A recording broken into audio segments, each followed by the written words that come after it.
भाई ये भी बताइए कि जो टेस्ट क्रिकेट में हमने किया, हमने मतलब हम लोगों ने भी हेडलाइंस चला दी ना, मतलब तमाम मीडिया ने भी, कि आकिब फार्मूला चल गया, फिर आकिब जावेद साहब को उस पर शाबाश भी मिली।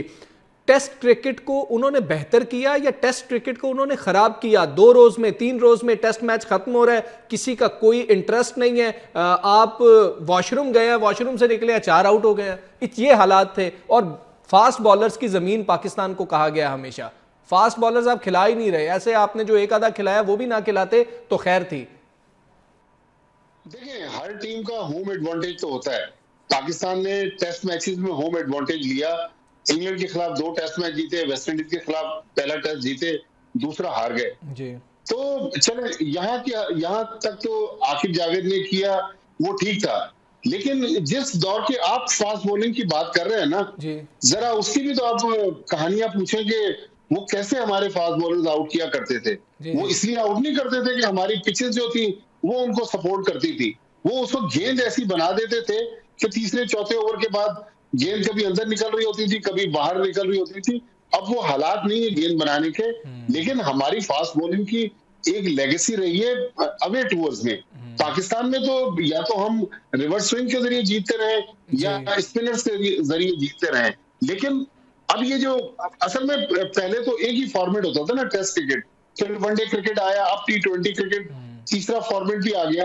तो अब हमें बाइफरकेशन भी करना पड़ेगी कि किस फॉर्मेट के लिए अच्छा, माजिद भाई आपने एडवांटेज की बात की, क्या ये फेयर होम एडवांटेज है या नहीं? इतना भी नहीं होना चाहिए कि बिल्कुल ही वन साइडेड हो जाए कि बल्लेबाज आगे बल्ला ही ना रख सके, फिर आप एक यंगस्टर हुरैरा को वहां पर डेब्यू भी करवा देते हैं कि चलो बेटा खेल लो, आउट हो जाना 7-8 स्कोर पे। ये इंडिया में भी इसी तरह की पिचेस बनती है। वो अपने स्पिनर्स को एडवांटेज देते हैं, श्रीलंका वाले अपने स्पिनर्स को। लेकिन हमने इस आकिब जावेद के आने से पहले वो जो बांग्लादेश के खिलाफ पिच बनाई, जिस पर मेरे हिसाब से मोहम्मद अब्बास को खेलना चाहिए था। देखिए, आकिब जावेद उस वक्त भी सिलेक्शन कमेटी में थे। आकिब जावेद ने मोहम्मद अब्बास को नहीं खिलाया। और मेरे ख्याल में अगर बांग्लादेश की टेस्ट सीरीज में अब्बास होते पिंडी की पिचेस पर, तो वो बेहतर पाकिस्तान को पोजीशन पर ला सकते थे। तो हमने सिलेक्शन में भी तो बड़े सीरियस किस्म के ब्लंडर किए हैं।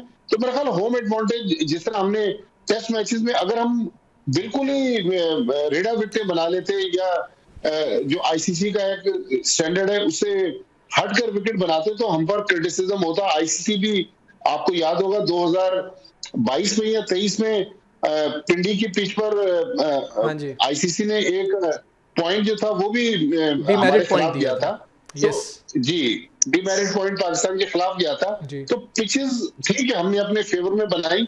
लेकिन मेरा सवाल ये है, हमारी क्रिकेट में जो मुझे एक और खराबी नजर आती है कि हम अपने हर प्लेयर को हर फॉर्मेट खिला रहे हैं। फिर मैं इंडिया की मिसाल दूंगा। मैं इंडिया का बार बार इसलिए जिक्र कर रहा हूं कि वो हमारा पड़ोस है और ये वो मुल्क है जिसके खिलाफ माजी में हम वनडे और टेस्ट मैचेस में रूल करते रहे। आज भी आप स्टैट्स सामने रखेंगे, ज्यादा मैचेस तो पाकिस्तान ने इंडिया से ज्यादा मैचेस जीते हैं। ये उसी दौर के 80s 90s के। लेकिन इंडिया के पास एक बड़ा जबरदस्त टेस्ट का बैट्समैन है जसवाल। वो वनडे और T20 क्रिकेट नहीं खेलता। सूर्या कुमार यादव उनका T20 का कप्तान है, वो वनडे और टेस्ट मैच नहीं खेलता।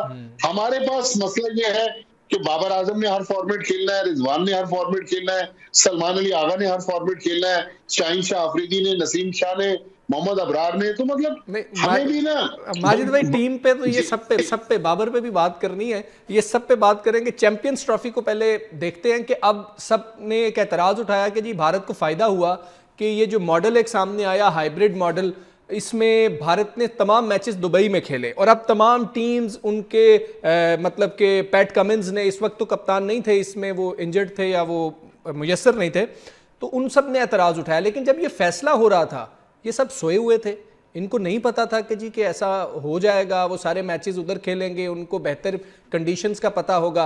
या फिर माजिद भाई ये बेहतर नहीं था कि 2 स्क्वाड्स अनाउंस करने देते सबको कि जिन्होंने पाकिस्तान में खेलना है एक स्क्वाड पाकिस्तान के लिए अनाउंस कर लें टीम्स, जिन्होंने भारत के खिलाफ जाके दुबई में खेलना है चले वहां पे एक और स्क्वाड अनाउंस कर लें। लेकिन ये सब कुछ पहले नहीं कहना चाहिए था ये सीना कंट्रीज को भी? अच्छा, मैं तो एक ही स्क्वाड में फंस गया हूं कि हमसे 15 तो बन नहीं रहे हैं, आप तो एक और दूसरे स्क्वाड भी अनाउंस कर रहे सर हैं। हम वाइस हमें तो कैप्टन एकदम शादाब खान अपनी, को लेके आते ना सर दूसरे स्क्वाड में, क्या हो गया था? तो देखिए हमारे पास तो आपको पता है ना कि ऐसे ऐसे ज़हीन दिमाग बैठे हुए हैं जो शायद दुनिया में किसी और क्रिकेट बोर्ड के पास नहीं है। जी लेकिन यस, इंडिया को एडवांटेज जरूर है, लेकिन इंडिया इस चीज को तो मानना पड़ेगा कि सुपीरियर टीम है इस वक्त। यस जो 8 टीमें खेल रही थी उनमें सुपीरियर टीम थी। अगर 2023 का जो इंडिया में 50 ओवर का वर्ल्ड कप हुआ, इंडिया ने हर मैच एक नए वेन्यू पे खेला, दुरुस्त उस वक्त भी इंडिया जीत रहा था सिवाय फाइनल के। तो ये कह देना कि उनको एडवांटेज मिला, एडवांटेज जरूर मिला, लेकिन उस वक्त तो सब लोग एग्री कर गए थे ना। यस अब पाकिस्तान को भी तो होम एडवांटेज था, पाकिस्तान कराची में हार गया। पाकिस्तान का दूसरा मैच अल्लाह ताला ने, कुदरत का ऐसा निजाम था कि पाकिस्तान टीम को मौका ही नहीं दिया जी पिंडी में।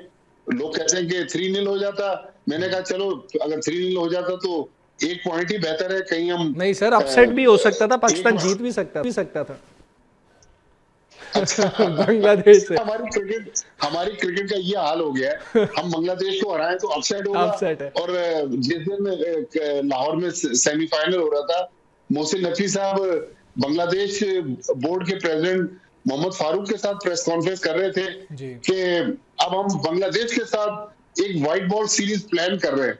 भाई बांग्लादेश के साथ हम नहीं प्लान करें, हमें चाहिए कि बड़े मुल्कों के साथ खेलें ताकि हमारी क्रिकेट ऊपर जाए। अच्छा माजिद भाई, ये जो टीम्स हैं आपने देखी, न्यूजीलैंड के लिए वनडे की और टी20 की हमने फाइनल की हैं। आप पहले टी20 की बात कर लेते हैं। जैसे आपने फरमाया कि सैक कर दिया, टी20 में हमें करना ओडीआई के लिए चाहिए था, तो ये अजीब से हमने फैसले किए। क्या टीम ठीक है, यंगस्टर्स आए हैं, ये दुरुस्त फैसले किए गए आपके ख्याल में, या किसी के साथ इसमें भी ज्यादती हो गई? देखिए मैं तो इस हक में था कि इस न्यूजीलैंड की सीरीज के बाद फिर पीएसएल है और फिर 2-3 महीने का गैप है, उसके बाद सीरीज है। जी मेरा तो ख्याल था कि यहाँ भी हमें सीनियर्स को भेज देना चाहिए था, ताकि वंस फॉर ऑल अगर हमने किसी का फ्यूचर डिसाइड करना था तो उसको पूरा मौका दे देते। अब चले, आपने यंगस्टर्स को भेज दिया, बहुत अच्छी बात है, अल्लाह करे कि यंगस्टर अच्छा करें। लेकिन इस चीज की कौन गारंटी देगा कि अगर खुदा न खास्ता ये यंगस्टर अच्छा परफॉर्म नहीं कर सके, क्योंकि न्यूजीलैंड की कंडीशन में दुनिया की बड़ी बड़ी टीमें जो है वो फंस जाती है, हाँ बड़े जी बड़े प्लेयर्स जो है उनसे स्कोर नहीं होता।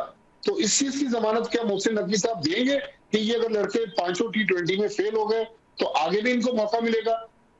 बिल्कुल ऐसे ही है सर। उस्मान का बैगेज हमने उठाया हुआ है सिर्फ इसलिए कि उनको यूएई की क्रिकेट छोड़नी पड़ी। हम उनको लेके अब जाते हैं, खिलाते भी नहीं है, बैगेज हमारे सर पर है, लेकिन कोई फायदा नहीं हो रहा। चले वो परफॉर्म नहीं कर रहे हैं तो आप उनको ड्रॉप कर दें, कोई यंगस्टर साथ ले जाएं, उसको ज्यादा फायदा हो जाएगा कि टूर्स पे तो जा रहे हैं। देखिए 2022 या 23 का पीएसएल था, जी उस्मान ने कोयटा ग्लैडिएटर्स की तरफ से और कोयटा ग्लैडिएटर के खिलाफ मुल्तान सुल्तान्स की तरफ से जी फास्टेस्ट सेंचुरी बनाई पीएसएल की। जी तो मैं मौजूद था पिंडी स्टेडियम में, मैंने उस्मान से सवाल किया, क्योंकि मैंने नहीं उस्मान खान का नाम इतना सुना हुआ था। जी तो मैंने कहा उस्मान साहब जरा अपना तारुफ भी करवा दें, हम तो पाकिस्तान क्रिकेट में आपको ज्यादा नहीं जानते, तो आपका कहां से ताल्लुक है और कैसे आप पाकिस्तान क्रिकेट से आते आते यूं ही चले गए?